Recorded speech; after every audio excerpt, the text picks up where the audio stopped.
Shalom, peuple de Dieu, demeurons tous bénis dans le nom puissant de notre Seigneur et Sauveur Jésus-Christ de Nazareth. Alléluia, que toute la gloire revienne encore à notre Seigneur et Sauveur Jésus-Christ pour cette grâce excellente qu'il m'accorde en ce jour pour venir encore libérer un nouveau message d'exhortation afin d'édifier son peuple, de nourrir les âmes dans le but vraiment que les âmes soient préparées, soient davantage transformées vers vraiment le résultat qui n'est que le royaume déchu. Alléluia. Donc, selon la grande bonté et la miséricorde de notre Seigneur et Sauveur Jésus-Christ, je l'implore déjà vraiment de nous remplir davantage et de nous perfectionner encore davantage dans son amour, sa compassion, sa bonté, sa miséricorde, sa bienveillance, sa générosité, sa charité vraiment, son humilité, sans toutefois oublier vraiment de l'implorer, de nous accorder davantage une vie d'obéissance, de sanctification totale, de sanctification, une vie de prière, une vie de prière vraiment, de discernement, de sagesse, de prudence, de crainte pure à son égard vraiment, dans le nom puissant de notre Seigneur et Sauveur Jésus-Christ de Nazareth. Alléluia. Donc, vraiment, je vais déjà essayer de recommander ce moment d'exhortation entre les mains du Seigneur à travers une courte prière de recommandation. Père Tout-Puissant, je bénis encore ton Saint-Nom à nouveau, comme tu m'accordes toujours cette grâce de le faire. Et je lève ma voix vers toi pour te dire merci infiniment, pour exprimer ma gratitude, exprimer ma reconnaissance à ton égard, de nous accorder encore, de m'accorder encore la grâce de venir exhorter à ton peuple. Et à chaque fois que tu m'as toujours accordé cette grâce, Père, Seigneur, je reconnais que sans ta présence, je ne peux rien. Je reconnais, Père, que tu es le cep et que je suis le sarment, Seigneur. Le sarment ne peut pas porter des fruits s'il n'est pas attaché au cep, Seigneur, Père. En ce moment, Papa, Seigneur, en tant que Seigneur, le sarment que je suis, Père, je m'attache maintenant au cep que tu es, Seigneur, afin, Papa, Seigneur, de recevoir la sève nourricière en toi, Papa, Seigneur, pour distribuer au peuple, Seigneur. Seigneur, en ce moment, je te recommande, Seigneur, ce moment d'exhortation. Je te recommande, Père, tous ceux, Seigneur, qui vont écouter, Seigneur, cette exhortation. Je t'implore, Père, que cette exhortation produise des fruits dans leur vie. Les transforme, Seigneur.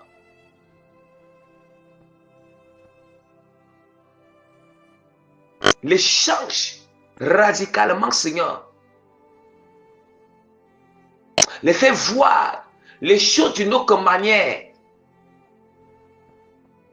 Et que ton nom soit sanctifié pendant ce moment. Et dans la vie de tous ceux qui vont écouter. Ainsi que moi-même. Et ce moment, Père. Que ton règne vienne. Que ta volonté soit faite sur la terre comme au ciel. Pendant cette exhortation. Et dans la vie de tous ceux qui vont écouter, Seigneur. Au nom puissant de notre Seigneur et Sauveur Jésus-Christ de Nazareth. Amen.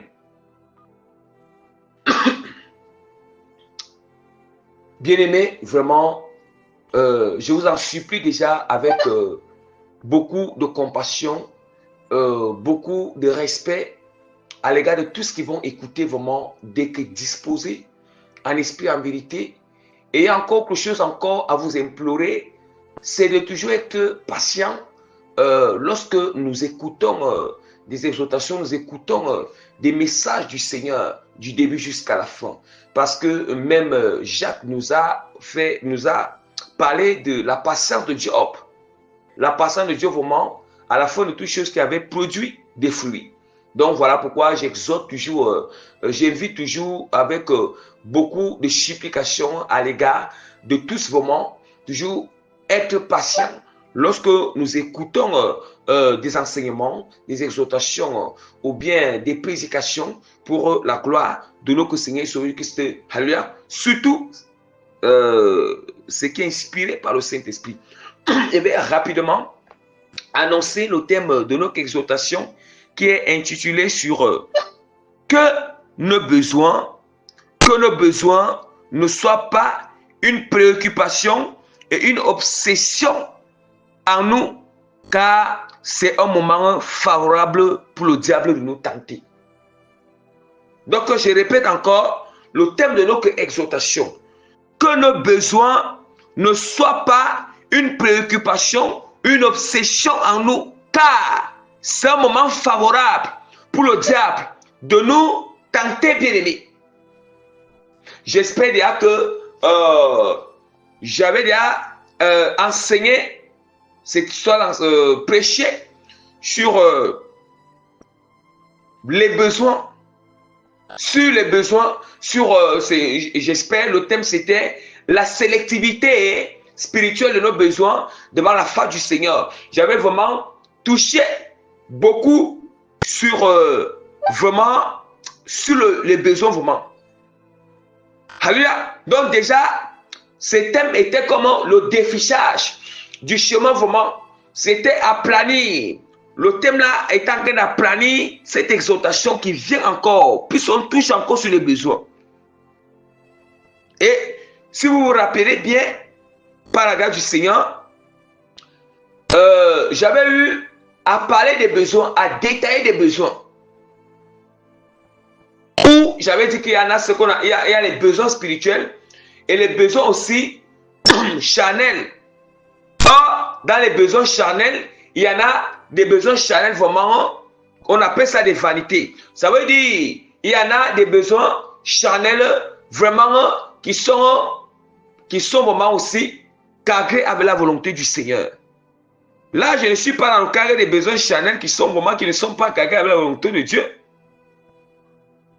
Donc, je suis ici dans le cadre des besoins spirituels et charnels qui sont cadrés avec la volonté du Seigneur. Avec la volonté de Dieu. Vous voyez? Quand on dit que charnel, c'est tout ce qui est physique. C'est tout ce qui est matériel. Or, ce qui est matériel, tout ce qui est matériel n'est pas mauvais. Par exemple, si on a besoin de manger, c'est un besoin charnel. On a besoin de manger. La nourriture physique, c'est un besoin charnel. Oui, or, c'est une bonne chose de nourrir le corps aussi, le corps physique.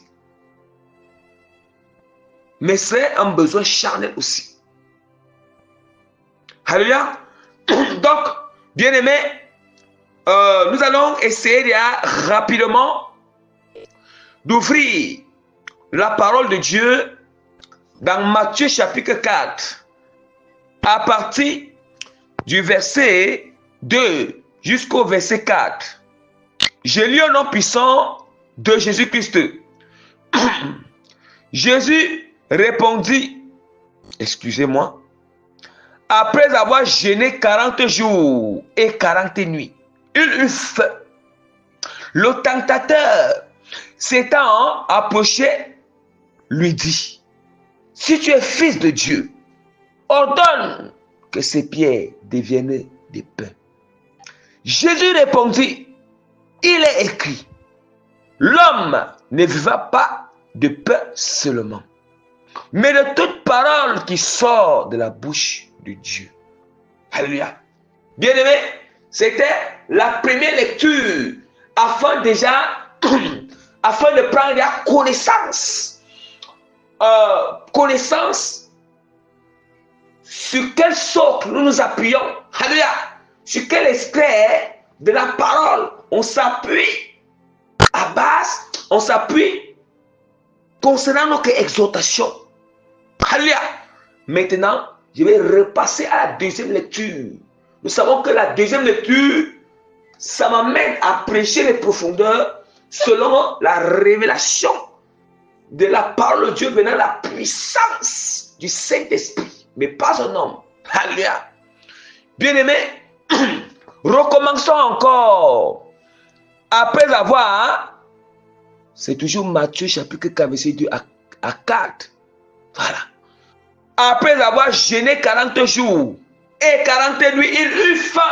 Alléluia. Bien-aimés, ça veut dire que Jésus-Christ eut faim. Ça veut dire que Jésus-Christ, après avoir jeûné 40 jours, avant ces 40 jours et 40 nuits là, l'apôtre ne nous a pas dit qu'il a eu faim. Non. On nous dit que après avoir jeûné 40 jours et 40 nuits, c'est là où il eut. On dit qu'après, on n'a pas dit que pendant, on a dit après. Parce que parfois, nous devons vraiment, voilà pourquoi on doit se concentrer quand on médite la Bible. Afin que, bien aimé, on doit saisir la portée des mots, saisir la portée de certaines expressions au terme. Alléluia. Donc, on nous dit après, ce n'est pas pendant. Après avoir jeûné 40 jours et 40 nuits, il eut faim. Ça veut dire, du fait qu'il a eu faim, il a eu le besoin. Ça veut dire que le besoin de manger était, donc la famine était en lui. Il a eu ce besoin vraiment de manger. C'est dans ce besoin maintenant que le diable se présente. Ah, Saint-Esprit de l'Éternel.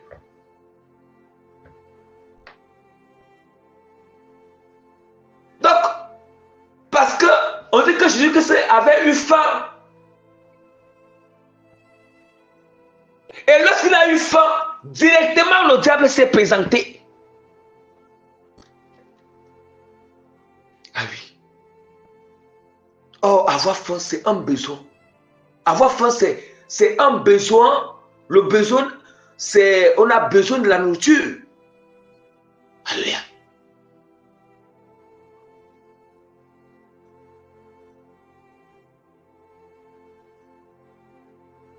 Et regardez, et c'est là maintenant que Jésus, c'est là maintenant que l'homme, c'est maintenant le tentateur s'étant approché. Regardez bien, on dit que le tentateur s'étant approché. Ah, bien aimé, on doit comprendre les profondeurs de la parole. Quand nous avons ces secrets, bien aimé, c'est à ce moment-là que Luc chapitre comment dire? Luc chapitre 10, verset 19, yes. En train de s'imprégner en nous, bien-aimés. Je vous ai donné tout pouvoir. Oh, ce pouvoir-ci est lié par rapport à certains secrets que nous connaissons du Seigneur. Afin de surmonter au-dessus des subtilités, des ruses, la sournoiserie bien-aimée de l'ennemi.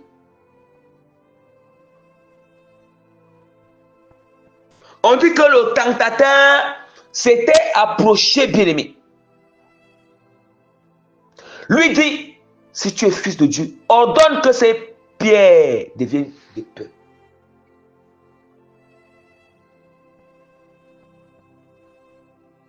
Donc, le diable cherchait un moment favorable, vous comprenez? Pourquoi la parole du Seigneur nous dit dans Jacques,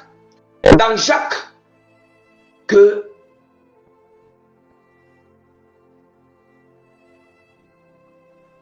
c'est pas notre propre convoitise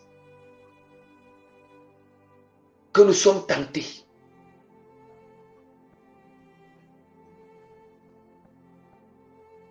Faisons attention, bien-aimés. Lorsque, bien-aimés, nous sommes dans le besoin, que ce besoin-là ne nous pousse pas à convoiter.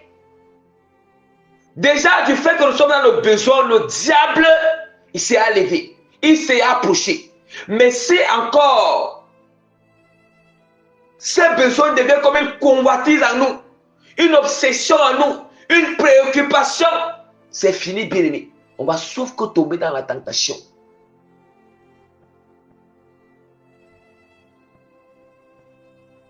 Alléluia.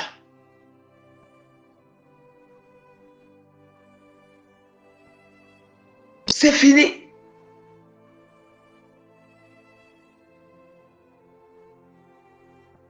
Jésus répondit, il est écrit, l'homme ne vivra pas de pain seulement, mais de toute la parole qui sort de la bouche de Dieu. Donc nous devons comprendre que lorsque nous sommes dans un besoin charnel, on doit comprendre que quand nous sommes dans ce besoin, notre priorité, c'est de continuer encore à se donner la parole, à vivre sur la parole, qu'il y a déjà la solution sur le besoin, que Dieu a déjà apporté la solution sur le besoin ou pas.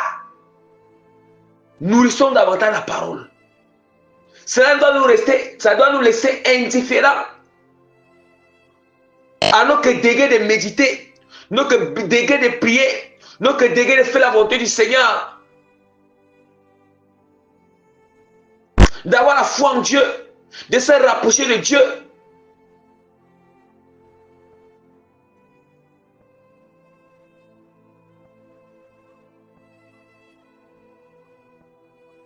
Comprenons une bonne fois pour toutes, aujourd'hui, bien-aimés, que, bien-aimés, imprégnons cela dans notre esprit. Que le besoin soit une bonne chose. Même si le besoin matériel pour la gloire du Seigneur, je vous assure. Lorsque nous sommes dans ce besoin-là, lorsque nous sommes dans ce besoin-là, sachons aujourd'hui que l'ennemi, il connaît. Ça veut dire, il va s'approcher pour nous tenter. Même si on n'a même pas convoité. Même si dans ce besoin-là, nous n'avons pas convoité. Nous n'avons pas, ce n'est pas comme une obsession. Lui, c'est à lever pour nous tenter. Voilà. Voilà pourquoi nous allons voir aujourd'hui dans certains ministères, certains serviteurs de Dieu. Oui, certes, il est dans le besoin que peut-être il faut telle chose dans l'église, il faut peut-être telle chose pour faire avancer le ministère. Oui, c'est le besoin que tu as là, le besoin que la personne a là. C'est pour la gloire du Seigneur. Mais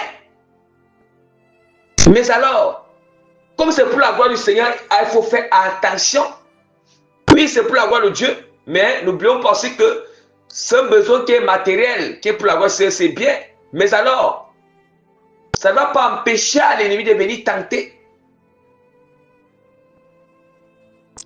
En fait, quand nous avons le besoin, restons dans la volonté du Seigneur et aussi n'oublions jamais le temps de Dieu. Synchronisons-nous au temps du Seigneur.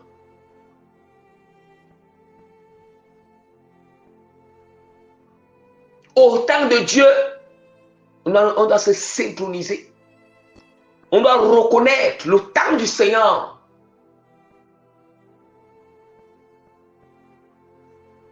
Et accepter.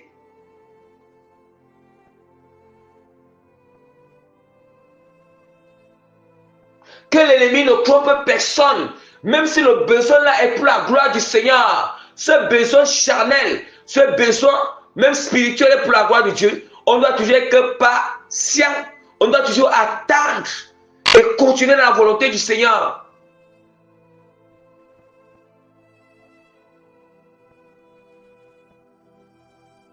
Nous avons vu aujourd'hui des serviteurs de Dieu vraiment être trompés par le diable. Tomber dans la convoitise, tomber dans toutes ces choses. Parce que pour eux, comme ils se disaient que c'est pour la gloire du Seigneur, ils vont faire selon leur sagesse charnelle. Mais qui nous dit même que, en fait, nous les serviteurs de Dieu, je veux vraiment dire à nous les serviteurs de Dieu là,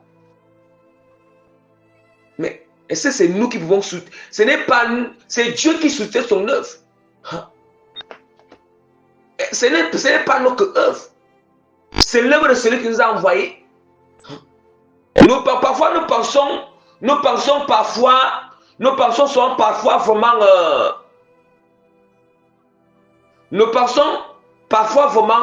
je ne sais pas. Et nous devons faire attention, nous, les serviteurs de Dieu. Nous devons faire beaucoup attention. Parfois, on pense servir Dieu. Parfois, parfois on pense servir le Seigneur. Nous devons faire attention de servir vraiment,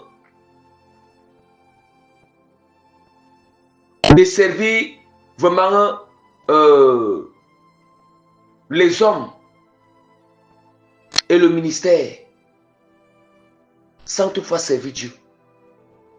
Donc si on sert Dieu, du moment où on sert Dieu selon sa volonté, en même temps on sert les hommes. Ah oui. Mais si nous servons les hommes d'une manière que ce n'est pas comme Dieu s'attend, ça c'est inutile, bien aimé.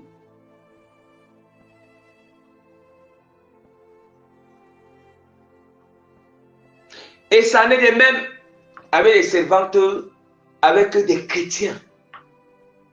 Faisons attention. Aujourd'hui, tu es dans le besoin. Peut-être le besoin peut-être des chrétiens, ceux qui sont, le besoin peut-être de ravitailler la maison avec la nourriture, le besoin d'argent, le besoin des vêtements, peut-être les vêtements décents. Voilà, ça glorifie Dieu. Je suis en train de parler de ce qui glorifie le Seigneur, ce qui est vanité, le besoin, peut-être certains vêtements décents, le besoin de... Enfin, soit d'un téléphone pour la gloire du Seigneur, ou bien tout ce qui est matériel et que c'est pour la gloire de Dieu. Je suis dans le cadre pour la gloire du Seigneur. Pour que nous saisissions bien la portée de l'exhortation, du message.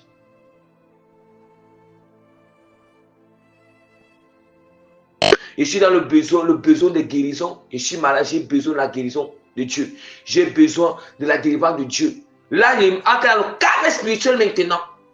J'ai besoin de la guérison du Seigneur. J'ai besoin de la délivrance du Seigneur. J'ai besoin que Dieu me transforme. Aujourd'hui, parce que les gens sont dans le besoin d'avoir la délivrance, à cause de ce besoin, même le diable aussi lui-même, parfois il s'approche ici pour tenter. Parce qu'on peut avoir besoin de délivrance, on va se recouvrir entre les mains des loups. Voilà. Juste parce que cette délivrance, cette besoin de délivrance a été comme une obsession. Hein? Une obsession, bien aimée.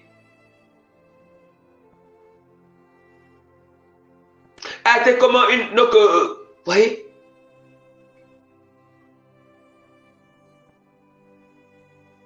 Ou bien, le besoin d'avoir certains dons spirituels. Ça a été une obsession, une préoccupation pour nous.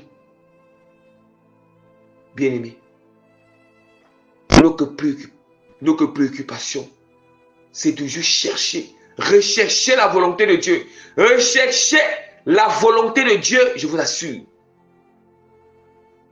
Rechercher la volonté de Dieu. Rechercher la vérité chaque jour. Rechercher comment plaire à Dieu chaque jour. Rechercher davantage. Qu'est-ce qui ne plaît pas au Seigneur dans ma vie chaque jour? Où est-ce que il doit m'arranger encore avec le Seigneur? M'allier encore avec Dieu? Pourquoi nous nous préoccupons vraiment? C'est lorsqu'on fait ces choses, on va s'en rendre compte que nos besoins même vont la solution à nos besoins va tellement se présenter d'une manière facilement devant nous. Quand on ne s'attend pas. Quand on ne s'attend pas, on passe à soi là, nos besoins, on passe à soi, au point où nous sommes gangrénés par l'inquiétude, gangrénés par les soucis, gangrénés, bien aimés, par toute la tristesse qui est montée et descendue. On se morfond, bien aimés. Le découragement va emparer, bien aimé, la personne. Va emparer la personne.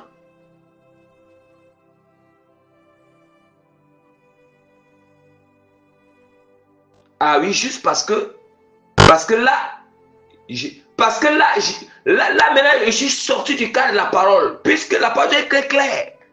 D'où maintenant, nous allons ouvrir la parole du Seigneur rapidement dans Matthieu chapitre 6. Hein? Matthieu chapitre 6, bien-aimé.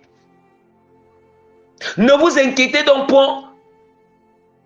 Ne dites pas que mangerons-nous, que boirons-nous, de quoi serons-nous vêtus. Car toutes ces choses, ce sont des païens qui les recherchent. Votre Père céleste sait que vous en avez besoin. Cherchez premièrement le roi monsieur et la justice de Dieu. Et toutes choses vous seront accordées par-dessus tout. Est-ce que nous entendons?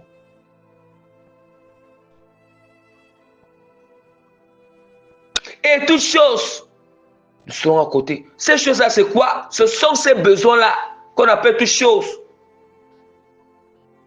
On dit que toutes choses vous seront accordées par-dessus tout.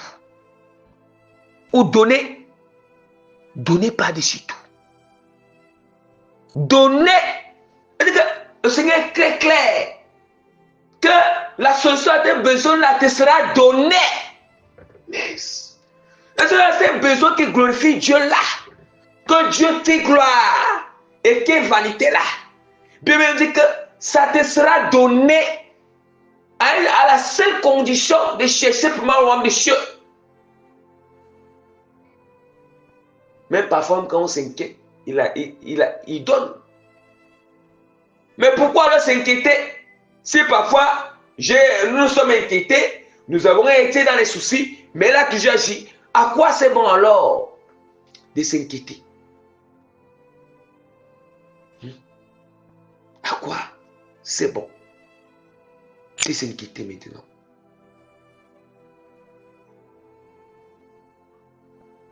Bien, mais à chaque fois que le besoin surgit dans notre cœur, n'oublions jamais que le tentateur s'est élevé. Le diable s'est élevé pour nous tenter. Il s'approche pour nous tenter. Et si ce besoin-là veut devenir comme une préoccupation première, comme une obsession, je vous assure, combattez la chose rapidement. Il faut combattre. Entre dans le bain de la parole, yes! Ne laisse pas que cette obsession ou cette préoccupation soit attachée dans le cœur. Il faut laisser que, laisse que la parole demeure serrée dans le cœur. La parole de Matthieu 6, Matthieu chapitre 6, verset 33. Restez que ça soit gravé. Cherchez pour moi homme de cieux. Et le reste vous sera donné par-dessus tout. On n'a pas dit que ce besoin ne te sera pas, la solution de ce besoin ne sera pas, ça sera donné. Pourquoi nous ne comprenons pas? La parole de Christ, c'est la vie bien-aimée. Quand nous sommes dans cette parole, nous sommes dans le bain de cette parole, il y a la vie. Il y a la vie en nous. Nous sommes dans l'alignement, nous sommes dans une synchronité avec le Seigneur.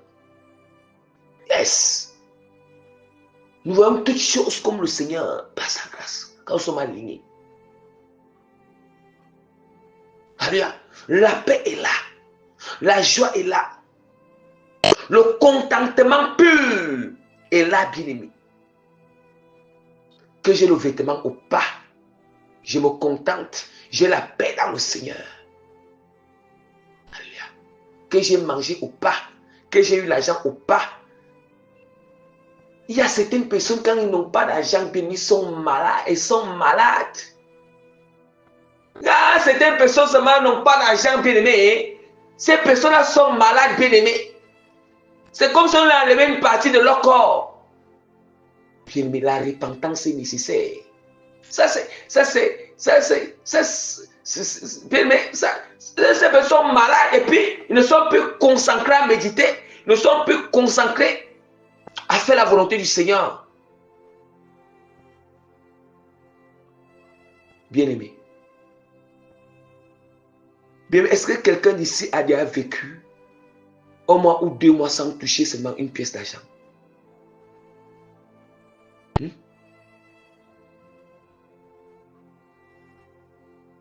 Tu as touché une pièce que Dieu, voyez, ce n'est pas pour dire que dans les 1 mois, 2 mois, là, sans toucher une pièce d'argent. Ce n'est pas pour dire que Dieu, malgré que les 1 mois, les 2 mois, tu n'as pas même une pièce d'argent. Dieu se rassure que les 1 mois là, les 2 mois là, bien aimé, tu manges. Il a pour les solutions à tes besoins. C'est ça qu'on a dit quand Dieu veut briser quelqu'un sur l'argent. Surtout quand le cœur, vous savez, quand quelqu'un, vous savez, quand nous venons dans le Seigneur, ce sont les choses que nos cœurs attachés, c'est ça que Dieu nous brise. Si quelqu'un étant dans le monde déjà, l'argent ne lui disait rien, vous voyez, ça ne lui disait rien, il aide les gens, l'argent n'est pas attaché dans son cœur. Il a été habitué où il y a l'argent, il n'y a pas l'argent, bon, ça lui dit rien. Quand il vient dans le Seigneur, il n'a plus besoin de lui briser sur l'argent. À part seulement, s'il utilisait mal l'argent, la seule manière, Dieu va juste le briser dans la gérance. La gérance. Mais ce n'est pas dans sa briser de telle sorte que l'argent est attaché dans son cœur. Je dis toujours, quand nous venons encore à Saint-Aucun que ça, il y a une saison de brisement. Au début là, quand nous venons en Christ, le brisement ne commence pas là, non. Lorsque le Seigneur voit que oui, la personne persévère, c'est là où on entre la saison du brisement. Et tout ce qui est attaché dans notre cœur, tout ce qui est attaché dans notre cœur, au point où quand la chose manque, nous sommes malades, nous sommes à la saison, Dieu va briser tout. Bien aimé. On dit que ce qu'on redoute, c'est ça qui nous arrive. Parce que ce qui est attaché à notre cœur, on redoute toujours. Je redoute que la chose là ne manque pas. La chose là. Job a dit ce que je redoutais. Ça lui est arrivé. Job redoutait de perdre ses enfants. Voilà pourquoi on dit que quand ses enfants venaient là, il fait toujours les offrandes. Il dit que peut-être mes enfants ont péché. Je vais faire l'offrande à Dieu. Donc il redoutait. Il avait peur de perdre ses enfants. Donc, du coup, il pensait qu'elle va trop donner les offrandes au Seigneur d'expiation pour ses enfants. Vous voyez? Attention, on ne peut pas flatter Dieu. Quand le cœur est attaché à quelque chose, ne flattons pas le Seigneur pour dire Seigneur, comme ça, non. Il va briser, bien-aimé. Le cœur doit être attaché totalement à l'Éternel. Il dit que totalement. Je ne parle pas d'attachement aux mauvaises choses, des bonnes choses qui sont vanités. Est-ce que nous comprenons la portée même de cette exhortation? Bien-aimé. Est-ce que nous comprenons? Il faut que nous comprenions une bonne fois pour toutes par la grâce du Seigneur. Quand nous allons comprendre, nous allons accepter que la parole entre dans le cœur, que l'épée à double tranchant pénètre pour aller découper en deux, séparer séparer la vanité qui est vile dans le cœur, et séparer ce qui est pur dans le cœur, et que la vanité sort, ce qui est pur reste. C'est là maintenant, bien aimé, on deviendra inébranlable. On deviendra inébranlable, bien aimé. Laissons que l'épée de carnage entre son dans le cœur. Et quand cette épée de carnage entre, ça découpe en deux. D'où maintenant, parfois, on sent la douleur dans le cœur. Quand le Seigneur dit, je ne suis pas venu apporter la paix, mais l'épée. Quand on a l'épée, c'est la parole. Vous avez entendu, est-ce que vous avez entendu quand quelque chose tombe sur le tranchant de l'épée? Vous avez entendu, n'est-ce pas, la chose se blesse, la chose se découpe, bien aimé. Nous l'avons comment, bien aimé. Et parfois, on a beaucoup de douleur lorsqu'on résiste. Lorsqu'on ne comprend pas bien, on résiste. On résiste. C'est là quand l'épée passe. Mais celui qui ne résiste pas, parfois, quand celui qui ne résiste pas, bien aimé, laisse vraiment que l'épée entre bien. C'est vrai. Ça ne sera pas compliqué pour cette personne comme une personne qui résiste. Voilà.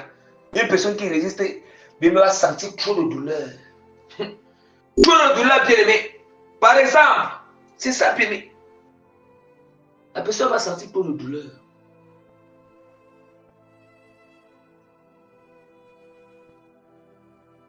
Ouais, il y a certains petits enfants, quand on les circoncis, bien aimés, eux, ils ne vont pas beaucoup bouger. Ils ont la douleur. Mais il y en a d'autres, ils bougent de part et d'autre. Comme ça, ils résistent tellement, bien aimés. Yes, la circoncision, bien aimé, il y a la douleur pendant la circoncision. C'est pour le bien aimé de l'enfant. C'est comme ça. C'est pour notre bien. C'est pour notre bien aimé. Donc, vraiment, voilà. Le Seigneur nous enseigne les profondeurs en ces temps de la fin. On doit comprendre qu'en ces temps de la fin, ça c'est toutes choses qui nous distraient, toutes choses qui nous amènent à être dans l'inquiétude, à être dans les soucis, toutes choses qui nous amènent à être dans le manque de sobriété et d'éveil. Je sais que ça a été très clair.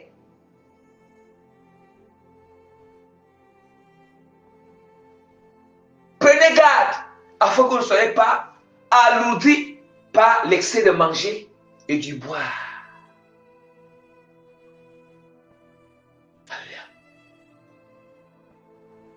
Par ailleurs, on dirait encore qu'aussi, voilà, ce sont des choses qui sont charnelles, matérielles.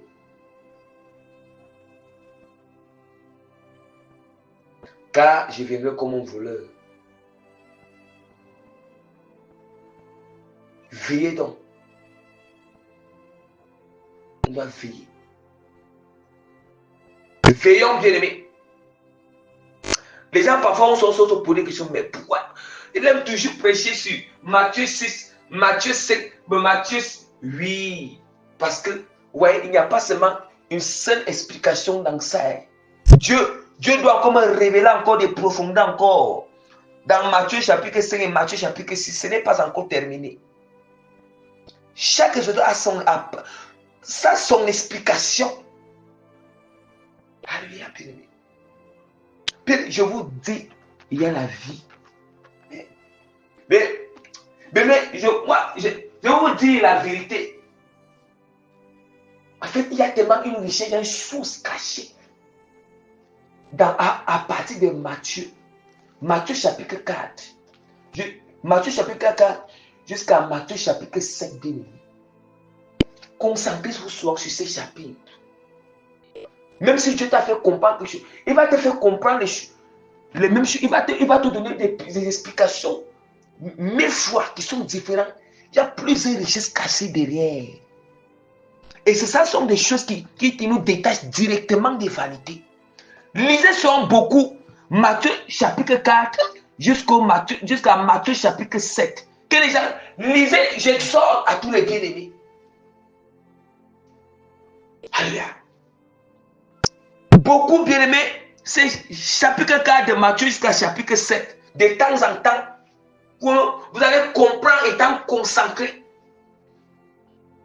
Il y a les trésors cachés là-bas, bien-aimés. Il y a des trésors cachés. Ça apporte la paix.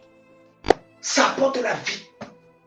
Bien-aimé, depuis que le Seigneur lui m'a toujours fait grâce de comprendre ces sources des choses de ma vie. Bien-aimé, vraiment, on m'appelle quoi vanité? On m'appelle des soucis. Donc, la vanité ne m'apporte plus des soucis, bien-aimé.